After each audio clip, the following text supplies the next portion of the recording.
Tere kõigile! Täna on Planet Pulsari ülemaailmse kanali teine eestikeelne ülekanne.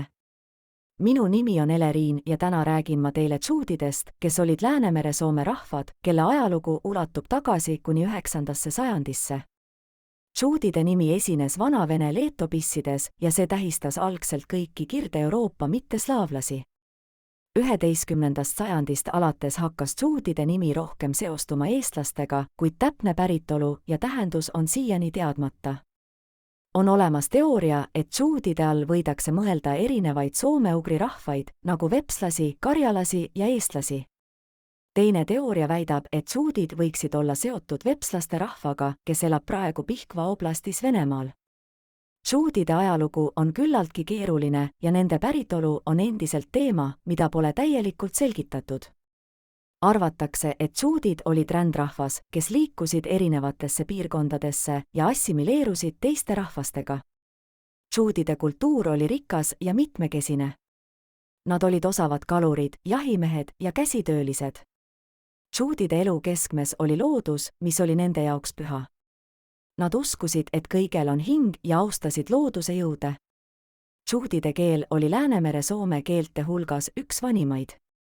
Tšuudi keelest on teada vähe, kuna seda ei kasutata enam aktiivselt ja kirjalikke allikaid on vähe säilinud. Kuid arvatakse, et tšuudi keel võis olla üheks aluseks eesti keelele. Pihkva oblastis elavad tšuudid on aga tuntud kui vepslased.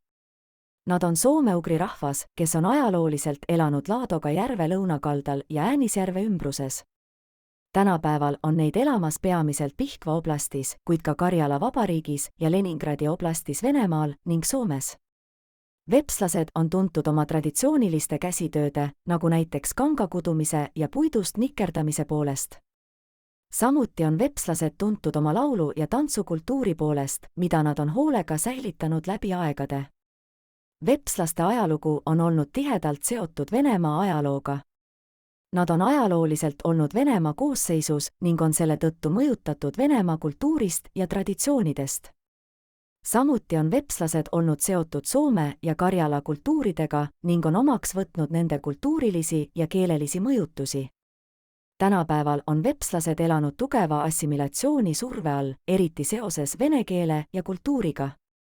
Nende rahvaarv on ka pidevalt langenud, kuna paljud noored vepslased lahkuvad kodukohast paremate töövõimaluste otsingul.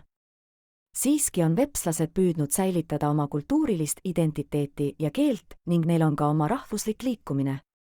Pihkva oblasti tšuudid ehk vepslased on rahvas, kelle ajalugu ja kultuur on tihedalt seotud Venemaa, Soome ja Karjala ajalooga. Nad on tuntud oma käsitööde, laulu- ja tantsukultuuri poolest ning on võidelnud oma identiteedi ja keele säilitamise eest. Teema kokkuvõtteks võib öelda, et tšuudide ajalugu on olnud keeruline ja nende kultuur on aegade jooksul kadunud. Kuid nende pärand elab edasi eesti ja teiste Läänemere soome rahvaste keeles, kultuuris ja traditsioonides. Loodan, et minu täna õhtune saade tšuudidest oli teile huvitav ja hariv. Aitäh, et kuulasite Planet Pulsari ülemaailmse kanali teist eestikeelset ülekannet. Kohtume peagi!